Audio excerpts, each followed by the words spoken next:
How to turn on security notifications on WhatsApp. Here's how. There's a simple WhatsApp security setting that can help you spot suspicious changes to your chats before they become a problem. Open WhatsApp on your phone. Tap the three dots in the top right corner. Next, tap Settings, then select Account. Now tap Security Notifications. Look for Show Security Notifications on this device and turn the toggle on. Oh, that's it. But here's what this WhatsApp security feature actually does.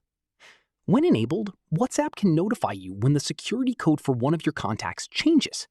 This can happen when someone gets a new phone or reinstalls WhatsApp, so a change doesn't automatically mean there's a scam.